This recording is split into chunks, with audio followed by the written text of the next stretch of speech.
Kapag bago ang sasakyan, exempted na ba sa batas trapiko? Luma kotse mo! Viral ngayon sa social media ang isang insidente sa Ortigas Extension kung saan sangkot ang isang babaeng driver ng Hyundai Tucson na nakabangga ng isang Isuzu AUV.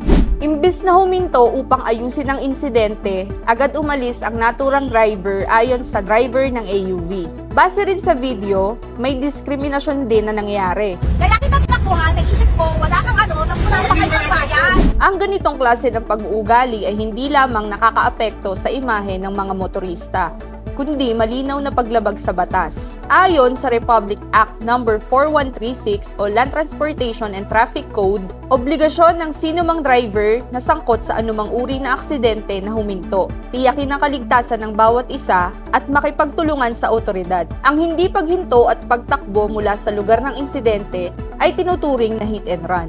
Isang seryosong paglabag na maaaring magresulta sa multa, pagbawi ng lisensya o pagkakakulong.